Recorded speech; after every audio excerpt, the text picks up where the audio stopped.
They said she was already broken when she arrived in Louisiana.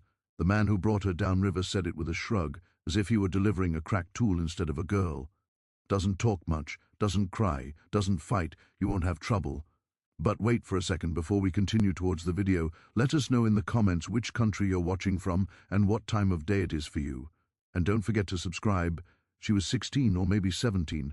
She had stopped counting after the second sale, and she stood on the auction platform with her hands folded in front of her, eyes lowered, posture careful and small. The sun was hot and bright, and the river air smelled of mud and rot and sugar. Around her, men laughed, spat, argued about prices. Someone lifted her chin with a finger and turned her face left and right, like checking a horse's teeth. She did not react. That was the first thing they noticed about her. Not her thinness, not the old scars on her arms and back, not the way her dress hung like it belonged to someone else. They noticed the stillness, the absence of noise. "She don't even blink," someone said. They called her Mercy because the trader said that was the name she'd come with, but she did not answer to it, or to anything really. If someone shouted, she moved. If someone pointed, she went. If someone struck, she absorbed it. No tears, no words, no pleading. They bought her cheap. The plantation was called Belle Rive, though there was nothing beautiful about it unless you counted the wide fields of cane glowing green in the sun and the big house standing like a white wound at the edge of them. The man who bought her, Etienne Leroux, was not old, but he looked tired in the way of men who drink every night and wake up angry every morning. He had a thin mustache and soft hands and a voice that grew louder the more uncertain he felt. He looked her over in the yard, walking in a slow circle, as if he were measuring how much work he could get out of her before she broke. "She's small," he said. "She's quiet," the trader replied. "Quiet ones last longer." Leroux nodded and handed over the money. That night she slept on a pallet in a corner of the women's quarters, staring at the ceiling until the dark turned grey and then back to dark again. Around her, other women breathed, coughed, whispered. Someone cried softly into a blanket. Mercy did none of these things. She lay with her hands on her stomach and counted the spaces between her breaths. She had learned to do that a long time ago. On her back, under the thin cloth of her dress, were old scars in different shapes and different ages. Some were from a belt, some from a switch, some from a broken bottle. Each one belonged to a different man. Each one had taught her something. The first had taught her that screaming changed nothing. The second had taught her that fighting made it worse. The third had taught her that begging only made them enjoy it more. By the fourth, she had stopped trying any of those things. By the fifth, she had started watching. That was what no one ever noticed. They saw the quiet and thought it meant emptiness. They saw the lowered eyes and thought it meant surrender. They did not see the way she listened, the way she remembered. At Belle Rive, they put her in the house. Not because she looked strong, she didn't, but because she moved carefully and did not drop things. She washed floors, carried water, helped in the kitchen. The cook, a wide woman with tired eyes, showed her where things were and then mostly ignored her. Leroux's wife had died years ago, and the house felt like a place abandoned in a hurry. Doors that were never used, furniture that was always covered, dust in the corners that no one bothered to clean. Leroux himself lived in only 3 rooms and drank in 2 of them. The first week, he barely noticed her. The second week, he started shouting at her for small things. A plate not cold, e'en enough. Water not cold enough. The third week, he hit her for the first time. It was not a beating. It was more like a test. A backhand across the face. Because she did not answer quickly enough when he called, she staggered, caught herself on the table and said nothing. He watched her closely then. "No crying?" he asked. She shook her head. "No begging?" She shook her head again. He frowned, as if disappointed, and waved her away.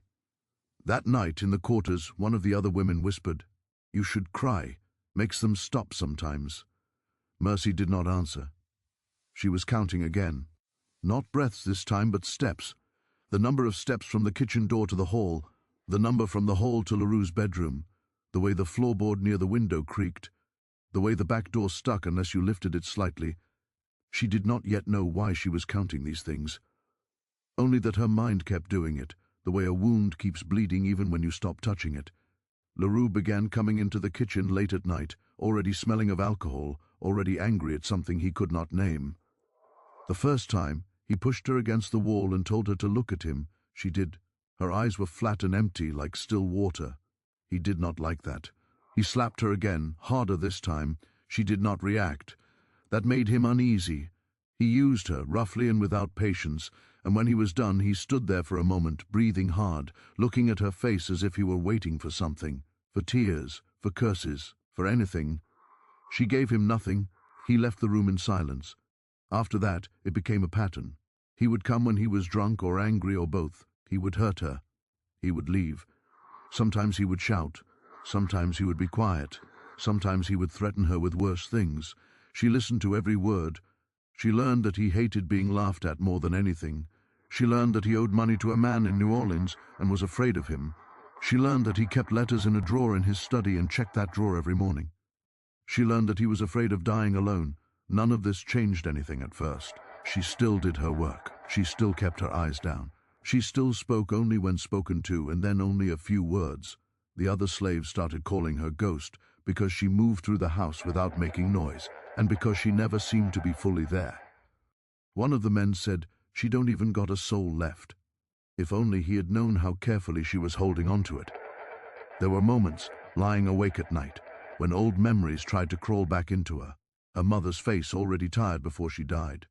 The first plantation, the first man who decided she belonged to him in a way that had nothing to do with work, the second sale, the long road south, the way each place had promised something worse than the last.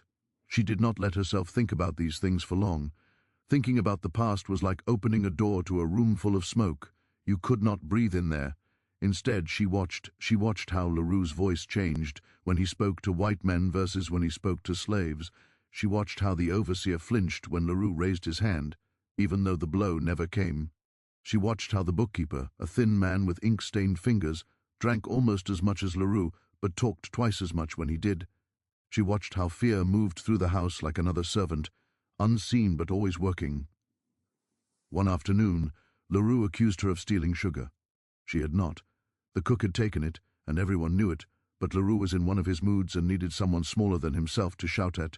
He beat her with a belt in the yard where everyone could see. She did not cry out, she did not beg, she did not even look at him. That more than the blows unsettled him. "Say something," he shouted. She said quietly, "Yes, sir." It was the only word he ever got from her in moments like that. That night, he drank himself into a stupor and fell asleep in a chair in the study, the door half open. Mercy was carrying water past when she saw him there, mouth open, one hand hanging loose, the other still clutching a glass. She stood very still in the hallway. For a moment, something old and dark rose up in her, a picture of his throat, of how easy it would be, of how fast. Her hands shook. She stepped back. Not yet, something inside her said. Not like that. She did not know what that something was, only that it was not the same voice that had once begged or screamed or prayed. It was colder. She went back to the kitchen and finished her work. Days passed. Weeks. LaRue's moods grew worse. The debt in New Orleans pressed on him. The crops were not as good as he had hoped. The overseer talked about trouble among the field hands. LaRue drank more. He slept less, and he started talking to her.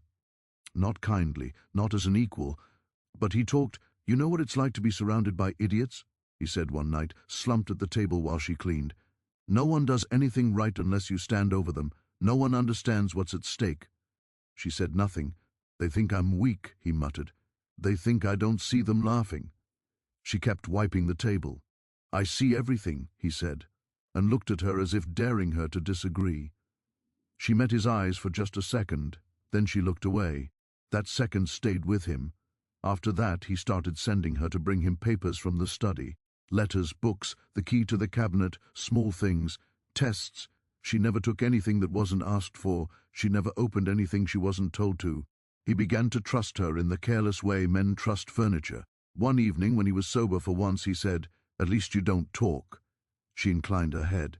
"You don't judge," he added, and laughed without humor. If he had looked closer, he might have seen something else in her eyes then. Not emptiness, not obedience, measurement.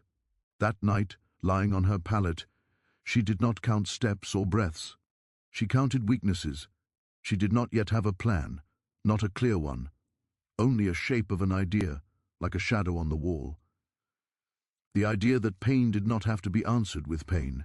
The idea that men like LaRue were not as strong as they believed.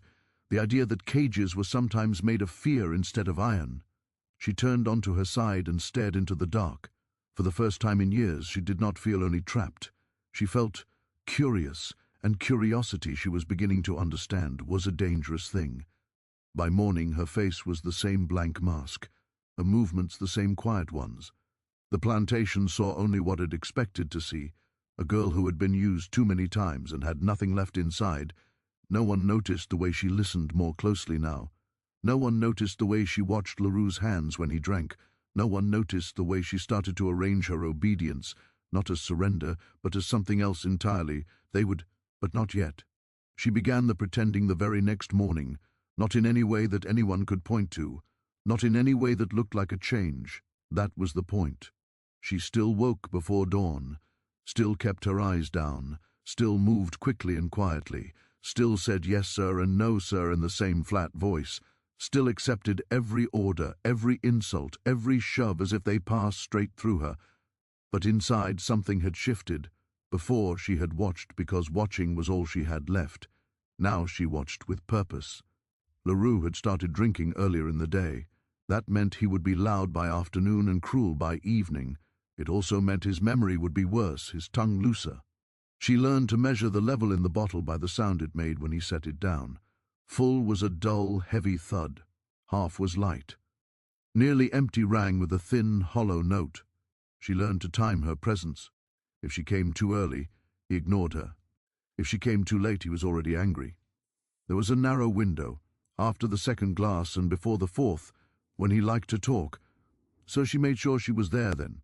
She brought water, or a clean glass, or papers he had not asked for yet but would soon need.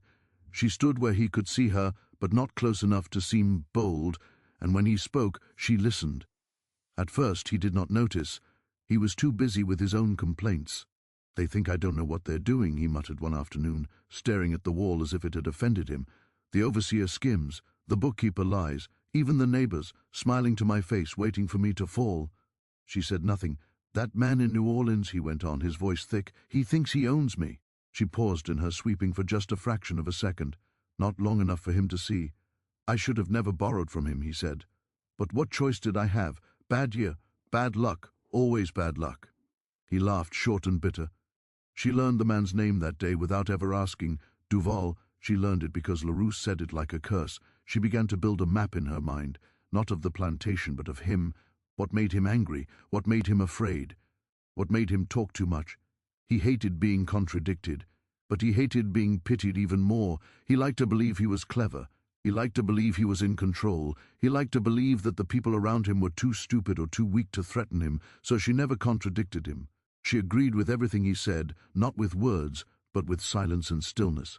With a nod, with lowered eyes, he began to talk more. He talked about his dead wife, sometimes with bitterness, sometimes with something like regret. He talked about his father, who had been harder than he was, and had taught him that fear was the only thing people respected. He talked about the neighbors he despised and the ones he envied, and sometimes, when the bottle was low and his voice was slow, he talked about his mistakes. She stored all of it away. In the quarters she was just as quiet. But she listened there too. She learned who hated whom, who was sleeping with whom, who stole small things and who stole big ones. She learned which of the field hands had once tried to run and been brought back. She learned which of the women had a brother on another plantation, which had a child sold away, which would risk punishment to pass a message. She did not speak much to them. They did not trust her, and she did not blame them. Quiet people were dangerous in a different way, but they talked around her, and she listened. The overseer, Morel, was easier to read than LaRue. He was cruel in a simpler way. He liked to hurt people and be seen doing it. He drank too, but not enough to forget himself. He flinched when LaRue raised his voice, and that told her more than any confession could have. Morel was afraid of losing his position. The bookkeeper, Harlan, was afraid of being found out. He had soft hands and a nervous smile and eyes that never quite met yours. He talked too much when he drank, and he drank almost every night. She learned that he changed numbers in the books, not a lot. Not enough to be obvious, but enough. She learned where he kept the real records and where he kept the false ones. She learned that he had a wife in town who thought he was an honest man, Little by little, the plantation stopped being just a place where things happened to her. It became a board, and the people on it became pieces. She did not yet move any of them. She only learned how they were shaped. LaRue started to rely on her in small ways. He would call for her to bring letters to the study, to sit in the corner while he read, as if her presence steadied him somehow, to fetch the key to the cabinet, which he now left in plain sight instead of hiding it. Once he dropped a letter and did not notice. She picked it up and handed it to him. He glanced at it, then at her. "You can read?" he asked suddenly. She shook her head. It was not a lie. Not exactly. She could recognize some words, names, numbers, enough to understand more than he thought. He grunted and took the letter back. That night she lay awake and thought about that moment, about how easily a different answer could have changed things, about how important it was that he continued to see her as simple, as empty, as safe. The first real test came without her planning it. One afternoon, LaRue accused Harlan, the bookkeeper, of misplacing money. Harlan swore he hadn't. His face went pale, his hands shook. LaRue's voice rose. Morel stood in the corner, watching, waiting to see which way the wind would blow. Mercy stood by the door, holding a tray. LaRue turned on her suddenly.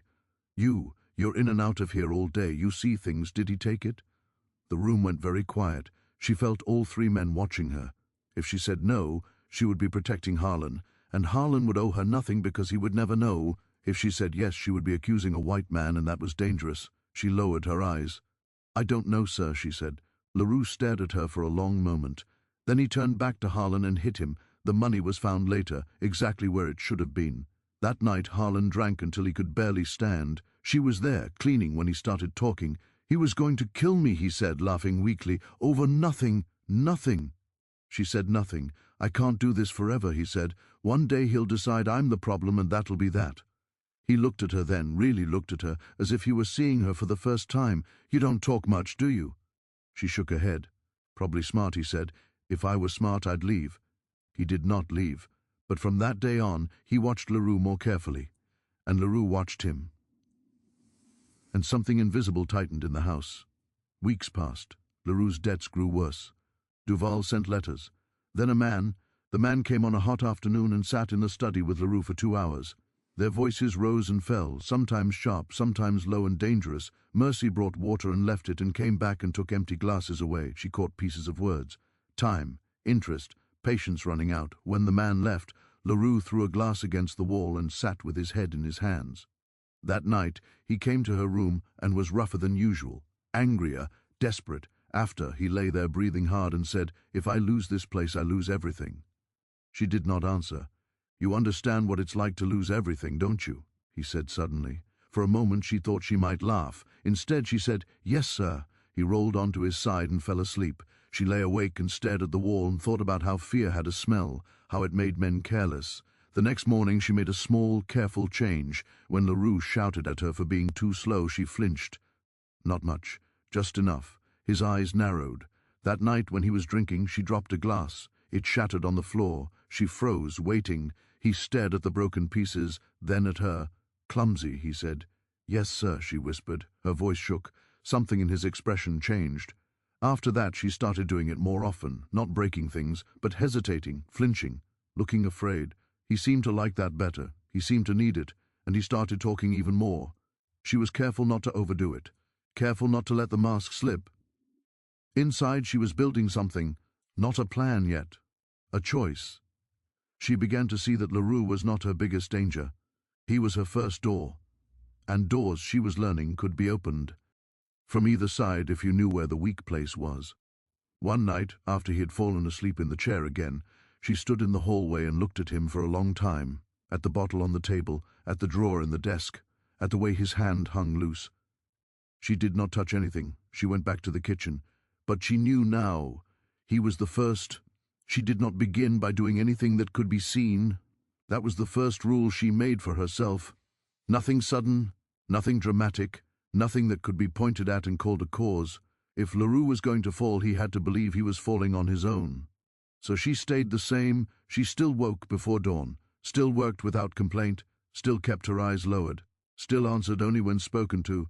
But now, every small moment had a purpose. She began with the drawer, the one in the study where he kept his letters. Every morning he checked it. She had seen him do it, sometimes twice, sometimes 3 times if he was anxious. He would open it, shuffle the papers, close it again, lock it, then check his pocket to make sure the key was still there, so she waited. She waited for a night when he drank too much and fell asleep in the chair again, his boots still on, his head tilted back, his mouth open. She stood in the doorway for a long time, listening to his breathing. Then she stepped inside. She did not go to the desk. She went to the window and closed it, because it was open, and that was not how she wanted the room to be remembered. Then she left. The next morning, he opened the drawer, checked the papers, and frowned. The window was closed. He stood there for a moment, confused. "Did you close the window last night?" he asked her when she brought his coffee. She kept her eyes down. "No, sir." He stared at her as if trying to see through her. He said. That was all. 2 nights later she did the same thing. This time she also moved one letter, not out of the drawer, just from the top of the stack to the bottom. The next morning he opened the drawer and went very still. He shuffled the papers. He took them all out and laid them on the desk. He counted them. He counted them again. "What are you looking for, sir?" she asked quietly from the doorway. He looked up sharply. Nothing. But his face had changed. That night he did not drink as much. A week later she moved the letter again. Then, 2 days after that, she moved it back. He began checking the drawer more often. Then he began locking the study door at night, so she stopped going in for a while. She let the tension sit. She worked on something else. The bottle. He always poured his own drink. Always. But sometimes, when he was already deep into it, he would tell her to bring him another glass and the bottle. The first time he did that, her heart beat so hard she thought he might hear it. She poured carefully, slowly, and when she set the bottle down, she turned it just a little, so the label did not face the same way it always had. He did not notice. The second time she did the same. The third time she set it a little farther from where he usually put it. He frowned at the table. "Did you move my bottle?" he asked. "No, sir," she said. He stared at it, then picked it up, then set it back where it had been before. He said again. After that he started paying more attention to small things, where his keys were, which door he had locked, which window he had left open. He began to accuse the servants of being careless. Morel punished 2 men for leaving a gate unlatched. The cook was beaten for misplacing a spoon. The house grew quieter, more afraid, and Leroux grew sharper around the edges. The man from New Orleans came again. This time the argument lasted longer. This time voices were loud enough to carry into the hallway. "Told you I needed more time. Patience is not infinite. You'll get your money, one way or another." When the man left, Leroux did not throw a glass. He sat very still at his desk for a long time. That night he did not come to her room. That was new. Instead, he walked the house. She heard his footsteps in the hall. He checked doors, he checked windows, he checked the study. When he finally went to bed, it was almost dawn. She lay awake and smiled into the dark. The next step was Harlan. She did not speak to him. She did not need to. She only had to be in the room when he talked, and he talked a lot. One night, when he was drunk and shaking and convinced that Leroux was watching him, he said, "He's going to blame me, I know it. When everything goes wrong, it'll be my fault." She kept scrubbing the floor. "He already looks at me like I'm a thief," Harlan said. "Maybe I should leave. Maybe I should take my wife and go north." She paused just a second. "Sir," she said quietly. He looked at her, startled. "You said your wife is in town," she said. "Wouldn't he notice if you left?" Harlan's face went pale. "Yes," he said slowly. "Yes, he would." That was all she said. The idea was planted. From then on, Harlan watched Leroux more carefully, and Leroux watched Harlan. She made one more small change. She began to answer Leroux's questions a little more slowly, not always, just sometimes, enough that he noticed, enough that it bothered him. "Are you listening to me?" he snapped one evening. "Yes, sir," she said, and this time her voice shook. He studied her. "You're afraid of me," he said. She nodded. That seemed to please him, but it also made him uneasy. He started talking about betrayal more, about how you could never really trust anyone, about how even people who depended on you might turn. She listened. Then came the first real push. It happened on a humid afternoon when the air felt thick and heavy and nothing in the house seemed to move. Leroux called for Harlan. He accused him of changing the books. Harlan denied it. Leroux shouted. Harlan shouted back. Morel stood by the door, pretending not to listen. Mercy stood in the corner with a tray. "You think I'm a fool?" Leroux yelled. "No, sir," Harlan said, too quickly. Leroux turned to Mercy. "You," he said, "you're always in here. You see him working. You see the books. Has he been changing things? The room froze again. She felt Harlan's eyes on her. She felt Morel's. She felt Leroux's. She lowered her eyes. "I don't know, sir," she said, "but you've seen him," Leroux pressed. She hesitated, just a little. "I saw him rewrite a page once," she said. Harlan's face went white. "I was fixing a mistake," he shouted. Leroux hit him. This time it was not just once. By the end of it, Harlan was on the floor, bleeding and shaking. Leroux stood over him, breathing hard. "Get out," he said. "Get out of my sight." That night, Harlan packed a bag. He did not leave. He sat in his room and drank and stared at the door. The next day he made a mistake in the books, a small one, but Leroux noticed. He noticed everything now. He began checking the books himself. He did not understand them very well. That made him more angry and more afraid. The house started to feel like a trap that was slowly tightening. Servants whispered. Morel started sleeping with a pistol under his pillow. Leroux stopped trusting anyone, which meant he trusted her more. She was the only one who never argued, never denied, never explained. One evening he said, "If everyone else turns on me, at least you won't." She said nothing, but she looked at him just long enough. The letters were the last piece. One night, when he was asleep in his bed instead of the chair, she went into the study. The door was locked. She had seen where he kept the key. It was in the same pocket of the same coat every night. She did not take the key. She did not open the door. She only scratched the wood around the lock. Just tea a little, enough that it would look worn. In the morning, he saw it. He stared at the lock. He touched the scratches. He tried the door. It opened. He rushed to the desk. He opened the drawer. Everything was there. But his hands were shaking. Someone had tried to get in, or so he believed. He accused everyone. The cook cried. 2 men were beaten. Morel swore he would find the thief. Harlan sat in his room and did not come out. That night, Leroux drank until he could not stand. He called for her. He said, "They're all waiting for me to fall." She said, "Yes, sir." "Even you?" he asked suddenly. She looked at him. Then she looked away. "No, sir." He grabbed her arm. "Swear it." "I swear," she said. He let go, but he did not look convinced. From that night on, he began locking the study, then unlocking it again to check, hiding the key, then forgetting where he had hidden it. He stopped sleeping. He walked the house at night. He listened at doors. He started to hear things that were not there. Once, he woke the entire house because he was sure someone was in the walls. Nothing was found. The man from New Orleans came again. This time he did not sit. He stood. He said, "Time is up," Leroux shouted. The man said calmly, "Then I will take what I am owed." They argued. They threatened. When the man left, Leroux looked smaller. He looked at Mercy and said, "They're trying to take everything from me." She said, "Yes, sir. Would you leave me?" he asked. She did not answer right away. Then she said, "No, sir."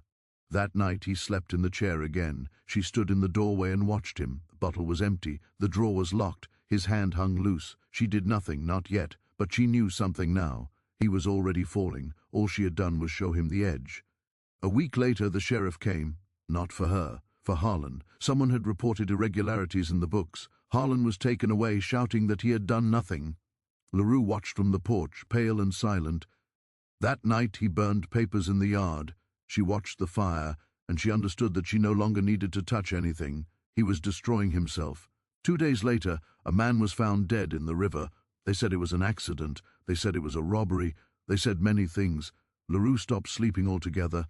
He began to drink in the morning. He began to talk to himself.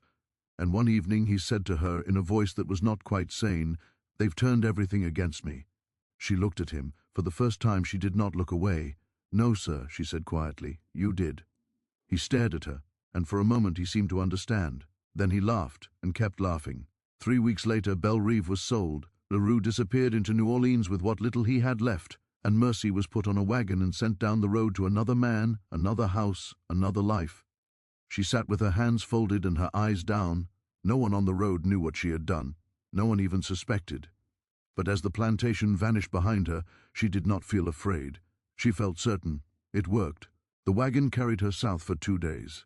She sat among crates and sacks of grain, her hands folded in her lap, her eyes lowered, her back straight despite the ache in it. The driver never spoke to her except to tell her to get down when they stopped for the night and to get back up when they started again. She did not ask where they were going. She already knew how these roads worked. By the time the wagon stopped in front of the next plantation, Belle-Rive already felt like something that had happened to someone else. This place was smaller, poorer. The house leaned a little to one side, as if it were tired of standing. The fields were not as wide, the fences not as straight.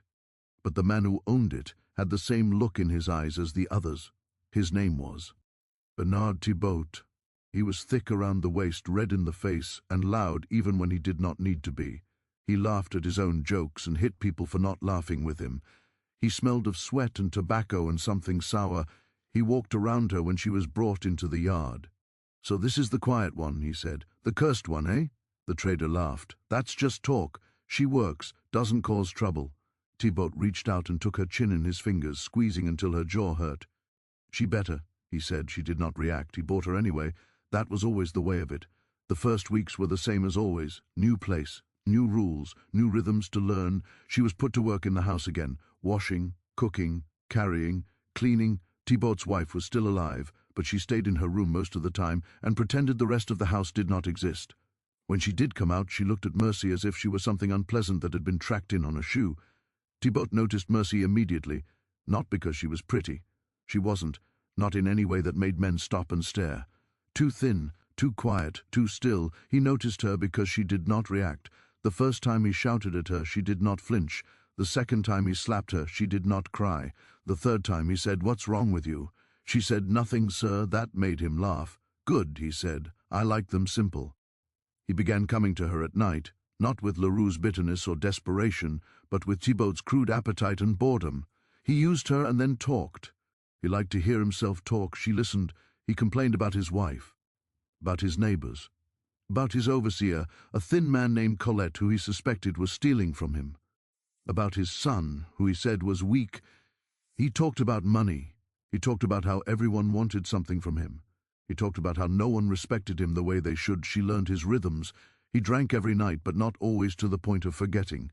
He liked to feel in control. He liked to remind people that he could hurt them whenever he wanted. He liked to scare them. So she let him. She flinched sometimes now. She looked afraid. She kept her voice small. It made him feel bigger. And while he felt big, he talked. She learned that he was already in trouble, that the harvest had been bad, that he owed money in 3 places, that his wife's family hated him and was only waiting for a reason to interfere. She learned that Colette, the overseer, kept his own set of notes. She learned that Thibault had hit his son once, in front of witnesses, and that the boy had not forgiven him. The pattern was always the same, different faces, same weaknesses. She did not hurry. She did not push. She only watched, and waited for the moment when fear would start doing the work for her. It came sooner than she expected. One afternoon, Thibault accused Colette of stealing. Colette denied it. They argued in the yard. Slaves stopped working to watch. Thibault struck Colette with a cane. Colette did not strike back, but something in his eyes changed. That night, Thibault came to Mercy smelling of sweat and rage. "They're all thieves," he said. "Every one of them. They think I don't see." She said, "Yes, sir."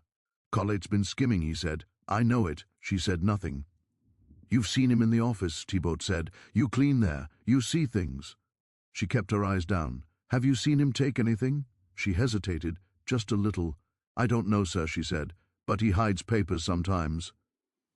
It was true, just not in the way Thibault would think. That was enough. Colette was beaten and locked in a shed for 2 days. When he came out, he walked differently. He did not look at Thibault. He did look at Mercy. She did not look back. After that, the house began to split. Thibault trusted no one. Colette hated him. The wife withdrew. Even further. The son started staying away from the house, and Thibault began to rely on Mercy. He sent her to carry messages, to bring him papers, to sit in the room while he drank and complained. "You're not like the others," he said once. "You don't lie." She did not answer. He took her silence as agreement.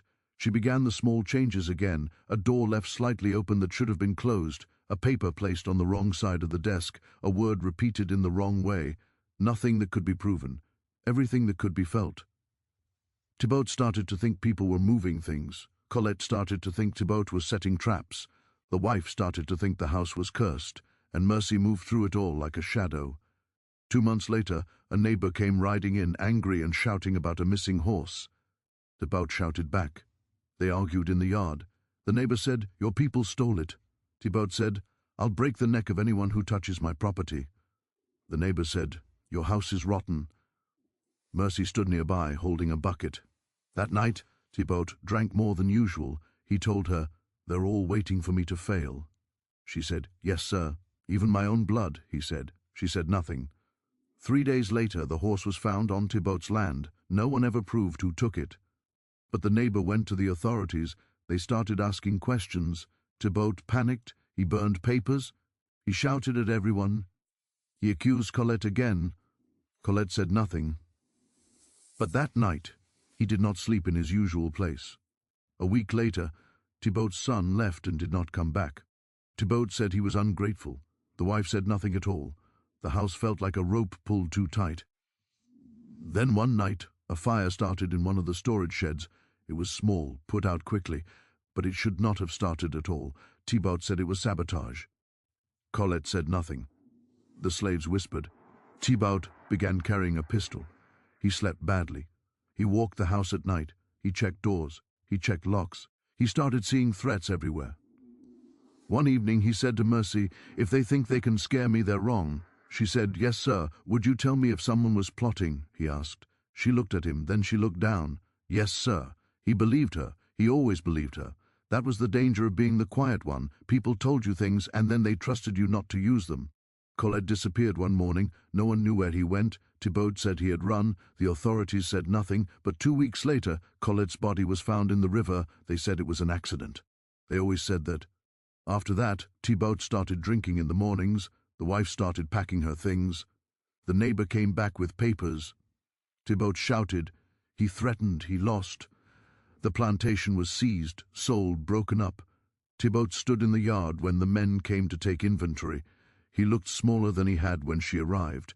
He looked at her once as if he wanted to say something. He did not. She was sold again. The third master was different. His name was Lucien Caro. He was not loud. He was not crude. He was polite. That made him more dangerous. He spoke softly. He smiled. He listened. And he noticed things. She was careful with him, more careful than she had been with the others. He asked her questions, small ones, about where she had come from, about how long she had been in Louisiana, about what kind of work she preferred. She answered in the smallest possible ways. "Yes, sir. No, sir. I don't know, sir." He watched her. She felt it. He did not come to her at night at first. He waited. That alone told her something. When he did, it was not rough. It was almost gentle. And afterward he asked, "Do you ever think about running?" She said, "No, sir." He smiled. "You're a bad liar," he said. Her heart did not change its rhythm. He began testing her, leaving small things out of place and seeing if she noticed, asking her to carry messages, and then asking what she had heard. Once he said, "You're not as empty as you pretend to be." She said nothing. He laughed softly. "I like a mystery," he said. She realized something then. Not all men were blind. Some were just as careful as she was. So she did not use the same methods with him. She did not move things. She did not plant ideas. She waited and watched him. He had a wife. He had a son. He had a reputation for being fair. He also had a temper that came out when he felt cornered. She saw it once when a business partner challenged him. Just a flash. But it was enough. The accident came a year later. A carriage overturned. Lucien's wife died. People said it was fate. Lucien did not believe in fate. He began to change. He began to drink. He began to lose control. And in his grief, he began to rely on Mercy. He talked to her. He trusted her. She learned that even the careful ones broke. 2 years later, Lucien shot a man in a duel. He won. But his reputation did not survive. His money did not survive. He sold land. He sold possessions. And finally, he sold slaves, including her. The fourth master was worse. Crueler, meaner. His name hardly mattered. He tried to break her. He beat her more than the others. He enjoyed it. And one night when he was drunk, he said, "I'll kill you one day." He meant it. She knew it. She did not wait with him. She did not play long games. She whispered in the right ears. She let his overseer see him beat her too badly. She let his neighbors hear things. He was reported, investigated, warned. He beat her again anyway. 3 weeks later, he was found dead in his bed. They said his heart failed. No one looked too closely. She was sold again. The fifth and sixth masters blurred together in her memory. Different houses, same patterns, same endings. One ruined by debt and drink, one by scandal and suspicion. Each time she was passed on with whispers. She's cursed. She's trouble. She's dangerous. They never knew how true that was. By the time she reached the seventh, Her name had changed 3 times. Her face had grown harder, her eyes older. The 7th was rich, powerful, careful, and he had heard of her. When she arrived, he said, "So you're the one." She said nothing. He smiled. "We'll see," he said. That night, she lay on her pallet and stared into the dark. For the first time in years, she felt something close to fear, not of pain, not of death, but of facing someone who might actually see her, someone who might not be as easy to turn.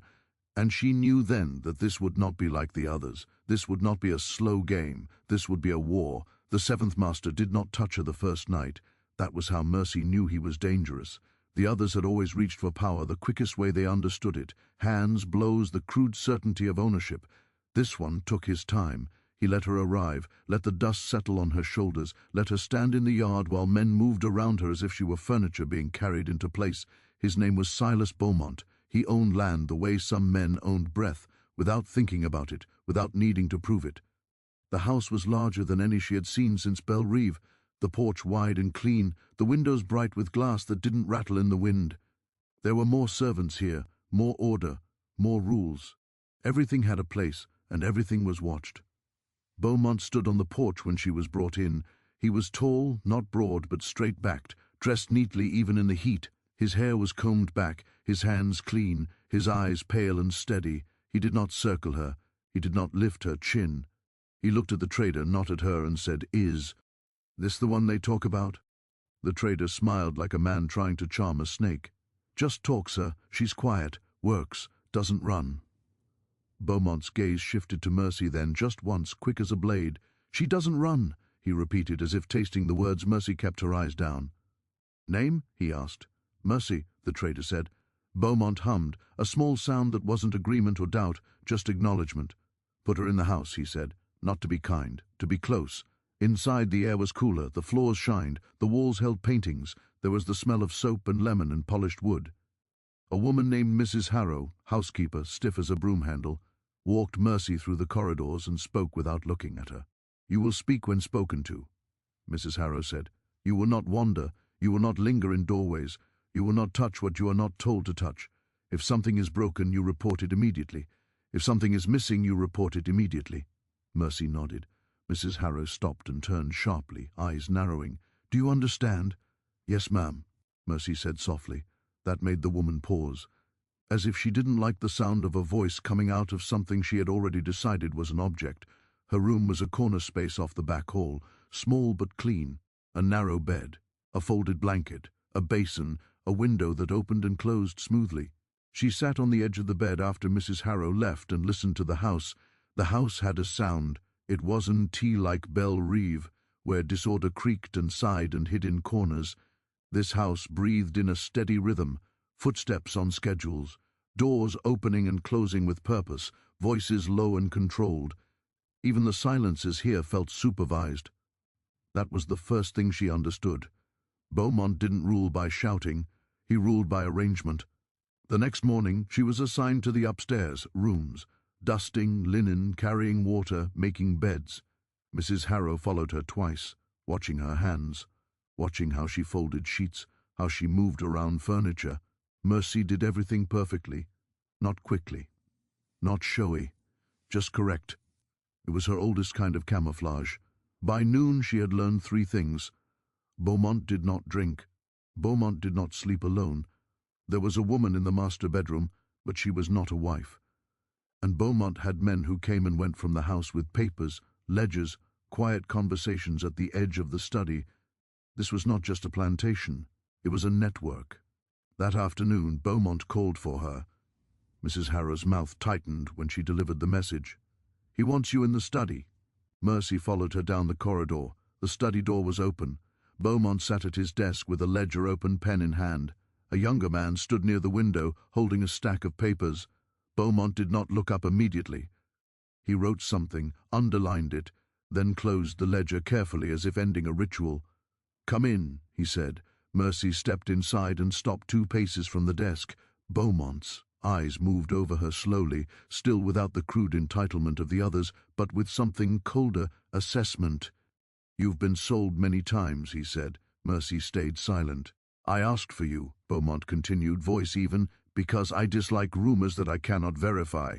He nodded once toward the younger man, who placed a paper on the desk and stepped back. Beaumont tapped the paper with one finger.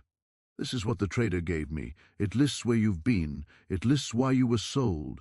His eyes lifted. "It says you are quiet," he said. Mercy nodded slightly. "It also says," he continued, "that men around you have misfortunes." The word was chosen carefully, the way men choose a polite word when they mean something uglier. Mercy's face did not change. Beaumont leaned back in his chair. "Do you believe in curses, Mercy?" If she answered wrong, the house would become a cage with no door. If she answered right, it would still be a cage, just one she could breathe in. She lowered her eyes. "No, sir." Beaumont watched her for a moment. "Good," he said softly. "Neither do I." He stood. It wasn't a threatening movement, but the room changed anyway. The younger man by the window straightened slightly, alert. Mrs. Harrow's footsteps had stopped outside. Mercy felt the entire house listening. Beaumont walked around the desk, slow, unhurried. "You understand something," he said, "that most people do not." He stopped close enough that she could smell clean soap on him. "Not liquor, not sweat. Pain can train," he said, almost conversational. "It can shape behavior, but it can also harden a person, make them creative." Mercy's pulse stayed steady. She had learned long ago not to give her body away. Beaumont continued, "I don't want a hardened servant in my house." He let the sentence hang. "I want an obedient one." Mercy nodded. "Yes, sir." Beaumont's hand lifted. For a moment a deep part of her braced for the familiar impact, the quick humiliation, a reminder, but his fingers didn't strike. They brushed a loose strand of hair at her temple, tucking it back as if tidying her.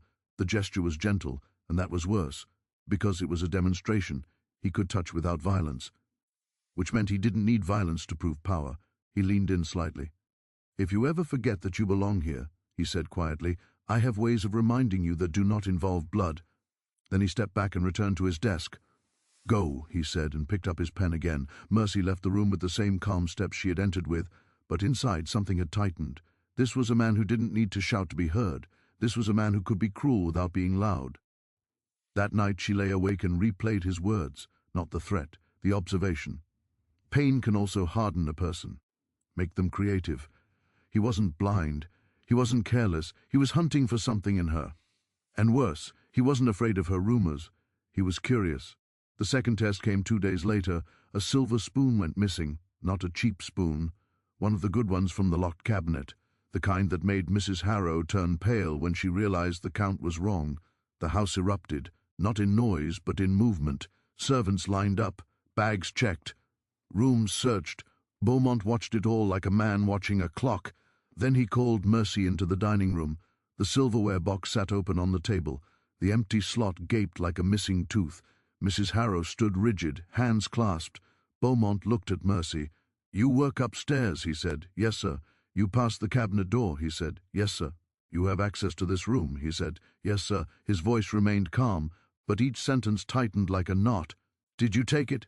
Mercy met his eyes for the first time since the study. "No, sir." Beaumont held her gaze longer than any master had ever dared. Then he smiled slightly. "Good," he said almost pleasantly, "because if you had, you would have done it to see what would happen." Mrs. Harrow inhaled sharply. Beaumont turned his head, not looking at her. "Search her room," he said. Mrs. Harrow hesitated only a fraction. Mercy did not resist. That was important. Resistance would make a story. A story would give Beaumont something to hold. They searched her bedding, her basin, the cracks in the floor. They found nothing. Mrs. Harrow returned stiff-faced. "Nothing, sir." Beaumont nodded. Then he said, "Bring the boy." A young servant, no older than 12, was dragged forward, trembling. His cheeks were wet with tears. Mercy had seen him in the kitchen, quiet and eager to please. She had also seen Mrs. Harrow slap him once for dropping a plate. Beaumont looked at him like a man looking at a stain. "Where is it?" Beaumont asked softly. The boy shook his head violently. "I don't know, sir, I don't—" Beaumont didn't raise his voice. He didn't strike. He simply turned to one of the men standing near the door, one of Beaumont's quiet men, and nodded. The man stepped forward, took the boy by the arm, and led him away. The boy began to sob, begging, words spilling out in panic. Beaumont did not look at him again. He turned back to Mercy. "You see," he said, voice still mild, "how quickly people invent guilt when they're frightened." Mercy said nothing. Beaumont leaned slightly forward. "If you want to live in this house," he said, "you will learn something." He tapped the silverware box once. "In my world, the innocent suffer first," he said, "because the guilty enjoy watching it." His eyes narrowed just a little. "And I like to see who watches." Mercy's stomach went cold. This wasn't about a spoon, it was bait. He was trying to force her to react, to flinch, to plead, to show anger, to show sympathy, to show anything that proved she still had a soul he could pull on. So she did what had saved her all these years. She gave him nothing. Her face stayed empty, her hands stayed still, her eyes stayed lowered. Beaumont stared at her for a long moment. Then he straightened. "Good," he said again, but this time it sounded less satisfied. He dismissed her with a wave. That night she heard the boy crying somewhere far off, muffled, then louder, then quiet. Mercy lay on her bed and stared at the ceiling. She did not cry. She did not whisper prayers. She counted. Not steps, not breaths, not weaknesses. She counted the distance between her and Beaumont's mind, because that was the real battlefield. 3 days later, the spoon reappeared in the laundry, tucked inside a folded sheet. Mrs. Harrow's face went grey when it was found. Servants were questioned again. No one confessed. Beaumont only smiled. "Interesting," he said quietly, and his gaze flicked toward Mercy. Just a flicker, like a blade catching light. He was telling her without words. "You think you're invisible. You are not." After that, he began to close the net. He moved Mercy's duties. He changed her schedule. He made her carry messages between rooms. He asked her questions whose answers did not matter. He watched how she answered anyway. Once he left a letter on his desk, half hidden beneath a ledger. When Mercy came into dust, she did not look at it. She dusted around it as if it were part of the wood. When she left, Beaumont's voice came from the corner. "You didn't read it." Mercy froze, then turned slowly. He was seated in the shadowed chair near the fireplace. She had not heard him enter. "No, sir," she said. Beaumont's mouth curved faintly. "Good," he murmured. "That means you have discipline." He leaned forward. "But discipline can break," he said, "when someone applies pressure correctly." Then he stood and walked past her, close enough that the air shifted against her skin. "Tell me, Mercy," he said softly, almost kindly, "what do you want?" For a moment, she almost answered truthfully, not because she trusted him, but because there were answers that lived like stones in her throat: to be free, to be unseen, to never be touched again, to make someone pay. But Beaumont wanted a truth he could hold, so she gave him the safest lie. "I want to work, sir," she said. Beaumont stopped. Then he laughed, a quiet sound, amused and sharp. "No," he said, "you want to win." Mercy's face did not change, but inside something shifted again. Beaumont had named it. He had reached into the dark part of her and called it by the right word. That meant he was closer than anyone had ever been. That meant she could not use the old pattern, not directly, not quickly, not with small movements and slow suspicion. Because Beaumont didn't fall into fear, he manufactured it. He poured it into rooms like smoke. He watched who choked first. That night, Mercy sat on her bed and listened. To the house breathe. Somewhere downstairs, Beaumont's footsteps moved through the corridors like a slow metronome. He stopped outside doors. He listened. He moved again. Mercy stared into the dark and made her decision with the same calm certainty she had felt leaving Belle Reve. She would not let him break her, but she also could not break him the way she broke the others, so she would do something more dangerous. She would make him need her, not for desire, not for cruelty, for control. Because if a man like Beaumont ever depended on her for the one thing he valued most, then he would be the one trapped. And once a man like Beaumont was trapped, he would do anything to pretend he wasn't. Mercy lay back and closed her eyes. In the darkness, she began to pretend again, this time not as a ghost, not as a blank servant, but as a key. She started the crisis with something that looked like nothing. That was always the trick. If you wanted a man like Silas Beaumont to depend on you, you couldn't attack his strength. You had to press on the one thing he believed was unshakable, the order of his world. So Mercy made the house misbehave. Not loudly. Not enough to cause chaos. Just enough to make Beaumont feel the ground shift under his feet, slowly, repetitively, in a pattern he could sense but not prove. It began with schedules. Mrs. Harrow ran the house on time the way a church runs on bells. Breakfast at the same hour. Linen changed on the same day. Candles trimmed at the same moment each evening. The staff moved like parts in a machine, and Beaumont liked it that way because it meant nothing surprised him. One morning, Breakfast was 5 minutes late, not because anyone forgot, not because anyone rebelled, because the kitchen clock, only the kitchen clock, had been moved forward slightly. A hand's width. Not enough for anyone to notice until they felt rushed. Mrs. Harrow snapped at the cook. The cook snapped at the boy who carried trays. The boy spilled a cup of coffee. The cup shattered. In the dining room, Beaumont raised his head at the sound, just once. His pale eyes flicked toward the hallway as if he could see through walls. The next day, breakfast was on time again. Then, 2 mornings later, it was late by 3 minutes. Then, on the 4th day, it was early. Not by much, just enough to make Mrs. Harrow stiffen when she saw the tray arrive too soon, as if the house had spoken out of turn. Mercy watched all of it without being seen. She never touched the clock herself. She didn't need to. All she needed was a hand already close to it. She had noticed the cook's assistant, a woman named Liza, who liked to straighten things when she was nervous. If someone criticized her, she would adjust a cloth, align a spoon, fix a crooked frame, anything to feel control again. Mercy only had to put the nervousness there.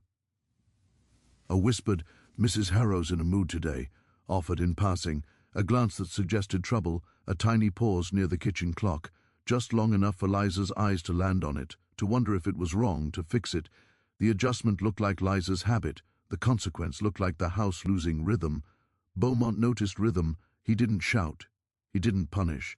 But his attention sharpened. He began walking the halls earlier. He checked doors more often. He looked into rooms he rarely entered. He said nothing, which meant everything. Then Mercy moved to the next layer. Keys, Beaumont's keys, were never lost. Ever. They lived on a hook beside the study door, and only he and Mrs. Harrow touched them. Mercy never touched them either. Instead, she made Mrs. Harrow touch them twice. One afternoon, Mercy passed Mrs. Harrow in the corridor and said softly, "Sir asked if the study was locked." Mrs. Harrow stopped so abruptly her skirt barely swayed. "He asked," she repeated. "Yes, ma'am," Mercy said, eyes lowered. "He asked me." That was the important part, not what W. as said, but who it was said to. If Beaumont asked a servant, it meant he suspected something, and Mrs. Harrow's entire life was built on not being suspected. Mrs. Harrow marched to the hook and checked the keys, counted them, checked the lock, then checked again. That night, she checked again before bed, and again at dawn. On the 3rd day, she found the keys had been hung the wrong way, not missing, not moved, just turned, a small thing, a meaningless thing. But it made her breath catch. She brought the keys to Beaumont's breakfast table herself. She did not trust the hook anymore. Beaumont looked at the keys, then at her face. "How long have you been doing that?" he asked calmly. Mrs. Harrow swallowed. Since Tuesday, sir." "And why?" he said, voice mild. "Did you begin on Tuesday?" Mrs. Harrow's eyes flicked just briefly toward Mercy in the corner holding a tray. It was involuntary, but Beaumont saw involuntary things the way other men saw daylight. He looked at Mercy, not with suspicion yet, with interest. Mercy kept her face empty. Beaumont returned his gaze to Mrs. Harrow. "Put them back," he said, "and stop carrying them around." Mrs. Harrow obeyed, but her hands shook slightly as she placed the keys back on the hook. Beaumont took a sip of coffee and said nothing else. But that afternoon he called Mercy into the study. The door was open. The room smelled of paper and wax and polished wood.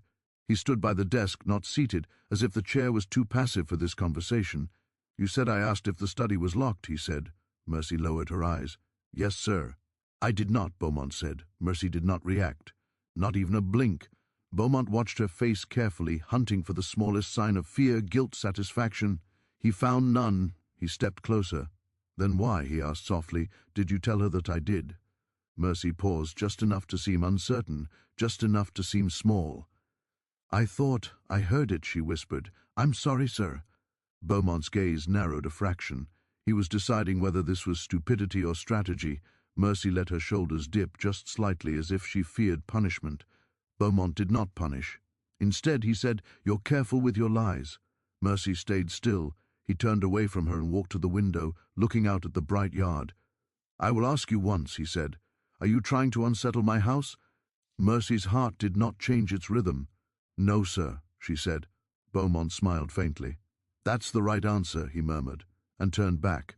Then, as if changing topics, he said, "Do you know why I bought you?" Mercy kept her eyes down. "Because you survived," he said, "and people like you don't survive by accident." His voice remained calm, but the words carried weight. "I don't like mysteries," Beaumont continued, "but I like useful ones." He moved closer again, standing in front of her now. "Tell me something," he said. "What do you do when a house begins to rot from the inside?" Mercy hesitated. Beaumont watched the hesitation like a man watching a needle twitch on a compass. "You find the first crack," Mercy said softly, "and you widen it." Beaumont's smile disappeared. For a moment his face was blank, almost like hers. Then he nodded once, slow. "Good," he said. "At least you're honest with yourself." He dismissed her with a gesture that felt like a door closing, and Mercy left the study knowing two things. He had not caught her, but he had found her direction. So she pushed the crisis into a shape that would force the next step. She needed Beaumont to feel threatened, not by a missing spoon, not by a late breakfast, not by a turned key.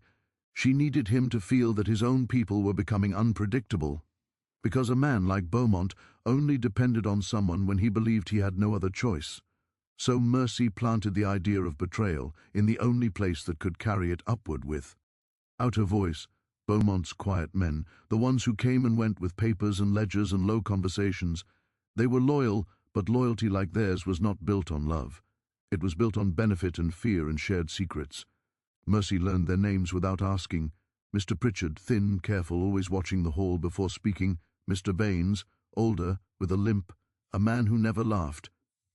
Sutter, youngest, eager, a little too proud of being trusted. She watched how they interacted with Beaumont, how they waited for his nod before sitting, how they lowered their voices when he entered the room, how their eyes moved when he paused too long behind them. These men feared him, but they also believed they were safe because they were useful. Mercy needed one of them to doubt that. She chose Sutter, not because he was weakest, but because he was the one most likely to make noise when he felt slighted. Noise was contagious. One evening, Mercy was carrying a tray past the side hall when she heard Beaumont's voice inside the study, low and controlled, speaking to Sutter. "I don't like surprises," Beaumont said. "I understand, sir," Sutter replied. "You've made a mistake," Beaumont continued. "A mistake?"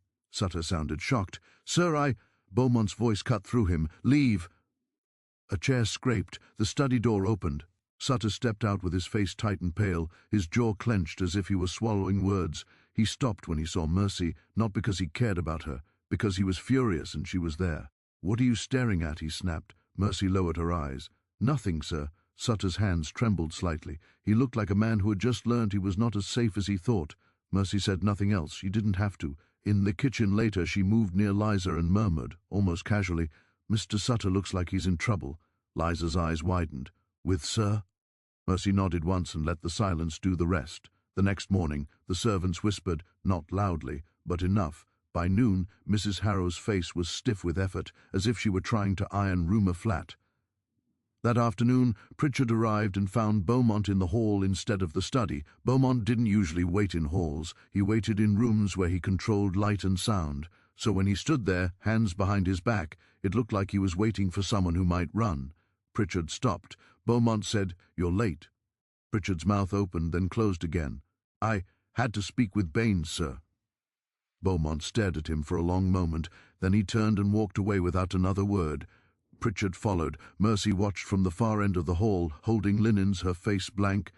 The next piece came that night. A ledger disappeared, not stolen from the house, not taken by a servant. It vanished from the study shelf for exactly 1 hour, long enough for Beaumont to notice, long enough for him to lock the study door and check every shelf himself, long enough for him to call Pritchard and ask quietly, "Who else has been in my study today?" Pritchard swore, voice tight, that only Baines had entered, and only with Beaumont's permission. Beaumont stared at him. Pritchard stared back, sweating. Then Beaumont said softly, "Bring Baines."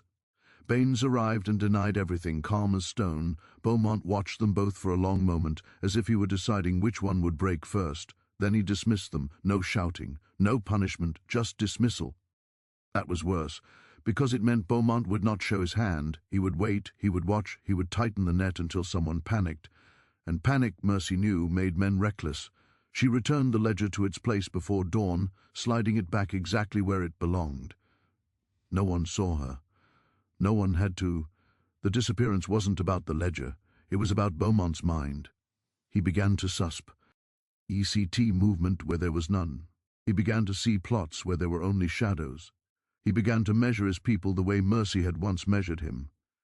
And then, on the fourth day of the ledger's disappearance, Beaumont did something Mercy didn't expect. He asked her for help, not directly, not like a request, like a decision. He called her into the study at dusk. This time he sat behind the desk, hands folded, the candlelight cutting sharp lines across his face. "You're observant," he said. Mercy kept her eyes down. "You notice things others miss," Beaumont continued. "That's why you survive." He paused as if weighing the next words. "I want you near me," he said, "more often." Mercy's throat went tight, but her face stayed calm. "Yes, sir." Beaumont leaned forward slightly. "When men speak in my house," he said, "I want someone listening who is not invested in their lies." Mercy understood the shape of it instantly. He wanted her as an instrument, a silent witness, a measuring scale. He wanted her to help him control his own people, and that was the trap she had been building. But she also knew something else. If she stepped too eagerly into that role, he would see the desire underneath it, so she moved carefully. "As you wish, sir," she said softly. Beaumont's eyes held hers longer than usual. Then he nodded once. "Good," he murmured. "Then we will see what you see." He dismissed her, and Mercy left the study feeling the house's rhythm shift again, not because she had nudged a clock, but because Beaumont had changed a rule. From that evening on, Mercy was placed in the study more often, standing quietly with tea, arranging papers, sitting in the corner when Beaumont met with Pritchard and Baines and Sutter. They disliked her. She could feel it. Not because they cared about a servant, because her presence meant Beaumont was watching them through her, and men who lived on secrets hate mirrors. During the first meeting, Sutter spoke too fast. Baines spoke too little. Pritchard avoided Beaumont's eyes. Beaumont watched them all, then turned his gaze to Mercy. "What did you notice?" he asked calmly, as if she were a tool he'd just sharpened. Mercy kept her face blank. She could have said Sutter was furious. She could have said Pritchard was frightened. She could have said Baines was hiding something deep enough that even fear didn't reach it. But if she said too much, Beaumont would know she enjoyed this. So she gave him something small. "Mr. Sutter's hands shook," she said quietly. The room went still. Sutter's eyes flashed. Beaumont looked at Sutter with mild curiosity, as if Mercy had just pointed out a stain on her sleeve. Sutter swallowed. "It's nothing, sir." Beaumont smiled faintly. "Of course," he said, "everything is always nothing until it becomes something." And Mercy understood the new danger. She had succeeded. Beaumont was beginning to need her. But now she was standing beside a man who manufactured fear like weather, a man who could turn her usefulness into a chain. That night, in her small room, Mercy sat on the edge of the bed and stared at her hands. She had pulled Beaumont closer, exactly as planned. But the closer he came, the clearer it became that his weakness wasn't drink or debt or scandal, it was control. And if she threatened that control too openly, he would destroy her without blinking. So she needed the next move to feel like his idea. She needed him to believe he was choosing her because she was loyal, because she was useful, because she was safe. Mercy lay back and closed her eyes. Tomorrow, she would begin the most dangerous part of the game. Not making Beaumont afraid, making Beaumont trust. Beaumont's trust did not arrive all at once. It came in pieces. First, he stopped dismissing her from the study when the men arrived. She stood quietly in the corner, pouring tea, arranging papers, a piece of furniture wit. Ears. Then he began to ask her small questions after the meetings, never in front of them, never in a way that looked like reliance. "What did you notice?" he would say, as if it were idle curiosity. Mercy learned to answer the way a safe instrument answers, briefly, cautiously, without ornament. "Mr. Pritchard watches the door when Mr. Baines speaks. Mr. Sutter repeats himself when he's angry. The Baines does not." Beaumont would listen, nod once, and say nothing more, but the next meeting he would shift the conversation in a way that tested the observation. He would watch who flinched, he would watch who relaxed, and afterward he would look at Mercy not like a servant, not like a threat, but like a gauge. A week passed, then two. The house's breathing changed again, not in rhythm this time, but in direction. The quiet men began to avoid each other's eyes. They spoke less, they waited more. They sat when Beaumont sat, stood when he stood, and left when he left without a word. They were afraid of being the one he chose to examine, and Mercy was the mirror. She did not enjoy it. She could not afford to. The boy with the spoon had taught her what Beaumont did to the pieces he no longer needed, so she learned a new discipline. She never offered a conclusion. She only offered facts. Facts let Beaumont build his own traps, and men trusted traps they believed they had designed themselves. The public reliance came sooner than she expected. It happened on a bright morning when the study windows were open, and the sound of the fields drifted in like distant water. Pritchard and Baines were present. Sutter arrived late. Beaumont did not comment on the lateness. That alone made Sutter's shoulders tighten.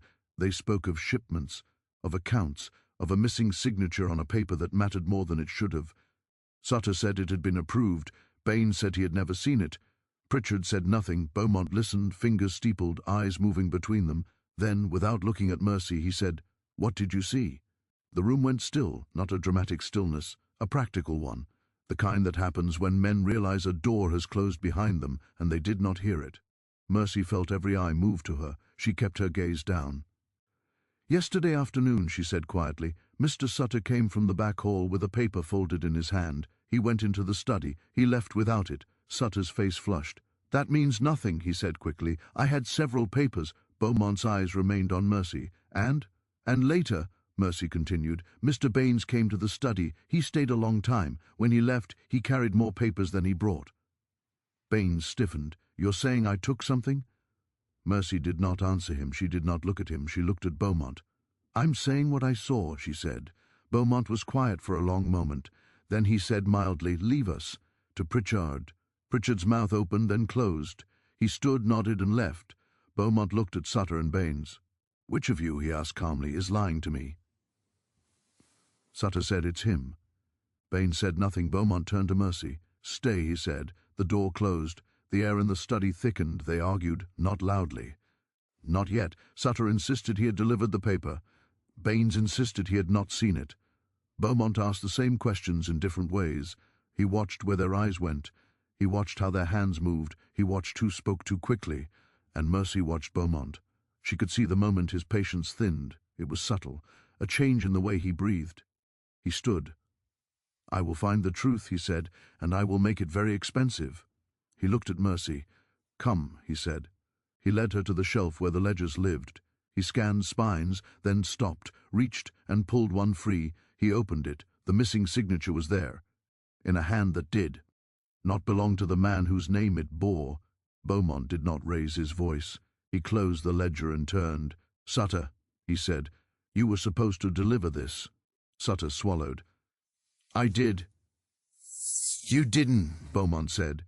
He turned to Baines. "And you," he said, "thought you could fix it quietly." Baines's face went gray. "I was trying to help." "By forging," Beaumont said. "Silence." "Silence." Beaumont looked at Mercy.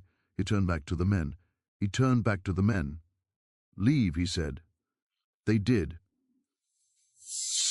When the door closed, Beaumont sat and covered his eyes with one hand. For a moment he looked tired. Then he looked at Mercy again. "You see why I keep you near," he said.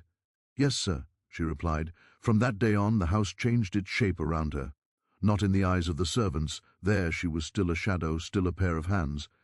But in the corridors where decisions lived, she became a presence. She stood in the study during meetings. She carried sealed messages between rooms. She was told once to wait by a door and listen. And Beaumont began to say things like, "What do you think?" Not to invite an opinion, but to confirm his own. She gave him what he wanted, restraint. She never suggested a punishment. She never suggested a plan. She never suggested a name. She pointed, and he chose. That was the line she walked, because if he ever believed she was steering him, he would cut the rope instantly. The men learned to fear her without being able to say why. Sutter would not look at her. Baines began to watch her like a man watches a quiet animal near water. Pritchard avoided being alone in any room she entered, and Beaumont began to sleep better. That was the real change. The walking at night stopped. The checking of locks became less frantic. He believed now that he had an early warning system, a human one. He began to trust the house again, and that trust made him careless. The opportunity came wrapped in a public choice. A dispute with a neighboring estate had reached a point where money would not fix it quietly. Landlines, old agreements, men who wanted to win more than they wanted to be right. Beaumont brought the matter into the study. Pritchard argued for concession. Baines argued for pressure. Sutter argued for delay. Beaumont listened. Then he looked at Mercy. The room held its breath. "What did you notice," he asked, "when their man visited last week?" Mercy kept her eyes down. "He talked more than he listened," she said, "and he did not bring his own papers." "And what does that mean?" Beaumont asked. "That he wasn't there to negotiate," she replied. "He was there to measure how much you would resist." Beaumont smiled faintly. He turned to his men. "We do not concede," he said, "and we do not rush. We make them come back with someone who can sign." He looked at Mercy again. "Good," he said. "It was a small thing, but it happened in front of them. From that day on, her presence in the study was not questioned. It was expected, and expectation is a kind of chain. The chain tightened in a different way, too." Beaumont began to speak to her when they were alone. Not about business, not about suspicion, about himself. "My father taught me," he said once, staring at the fire, "that a man survives by knowing what will not change."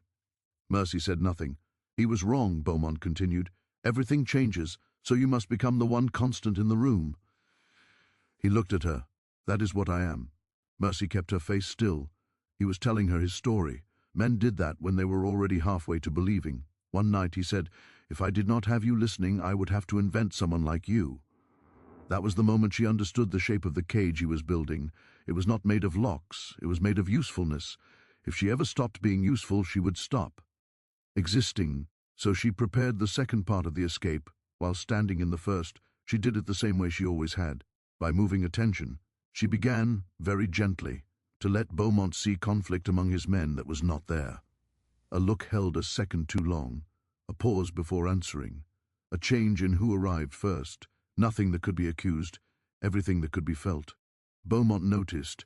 He began to test them again.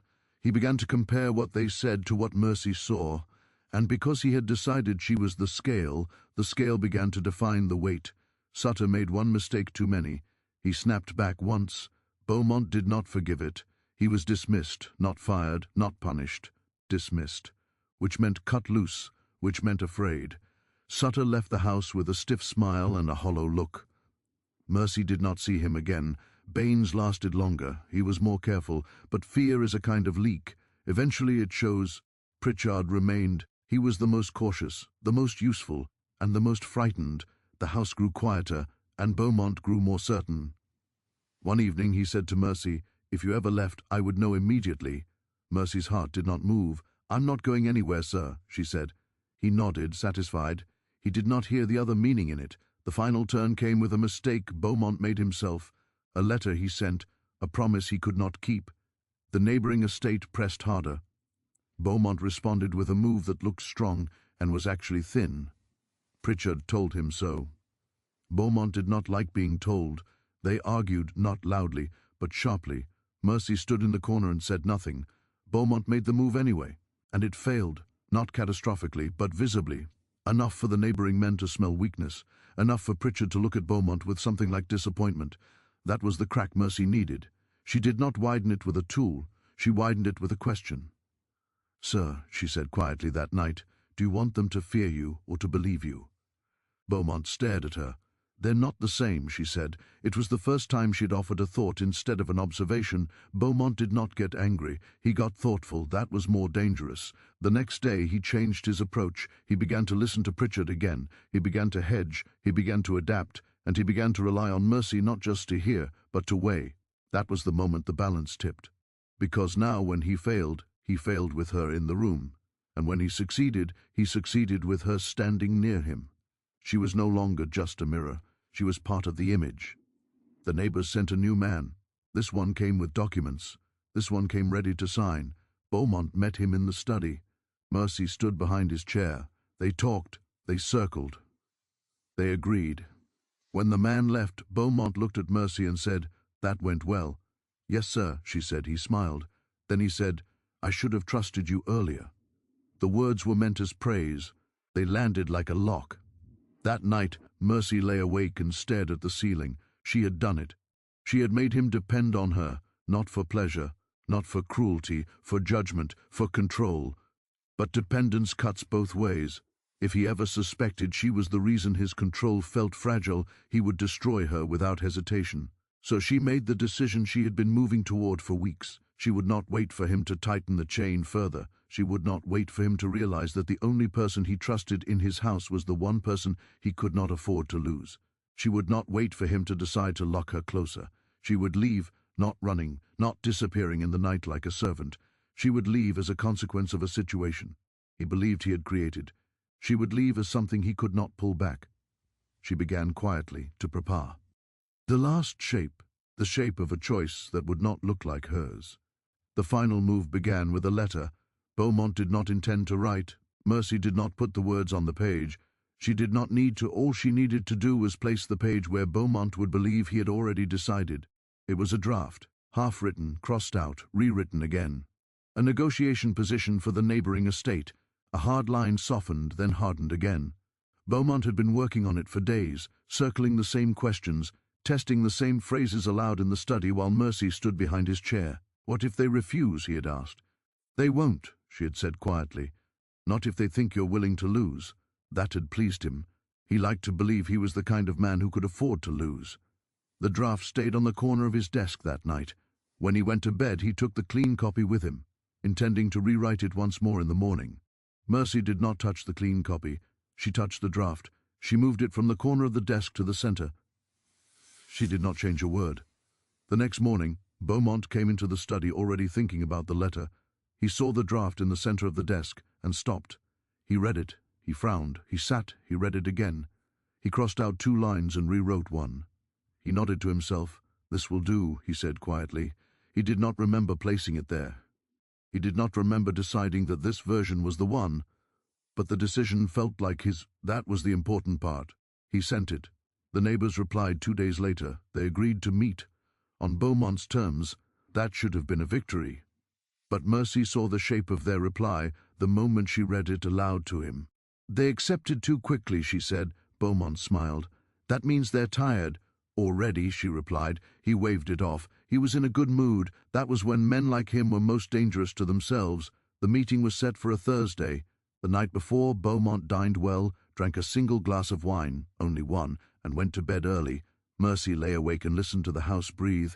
She had done everything she could without being seen. From here on, the pieces would move on their own. The study was full the next morning. Pritchard sat near the window. 2 of Beaumont's men stood by the door. The representative from the neighboring estate arrived with a clerk and a folded portfolio. Mercy stood behind Beaumont's chair, as she always did now.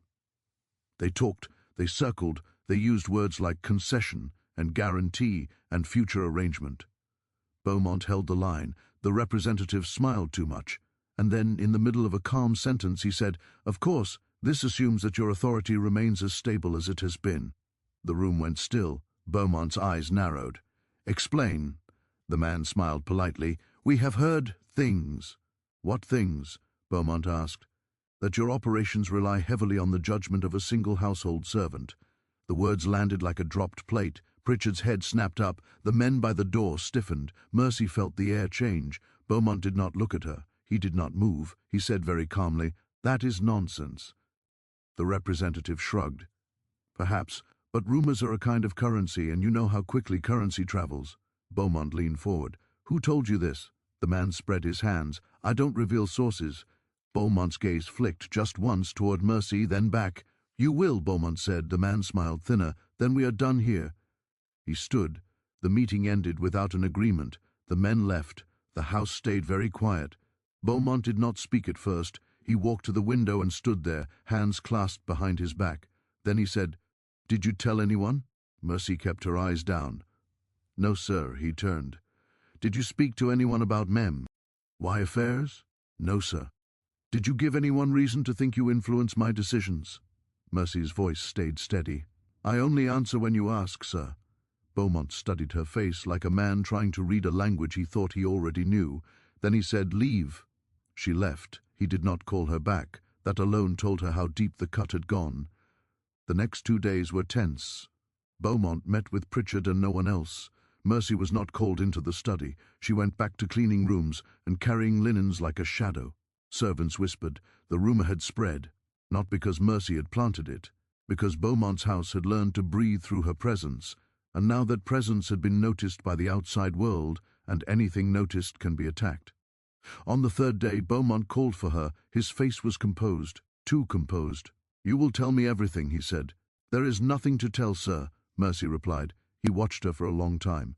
"You have been useful," he said, "more than anyone else in this house." She said nothing.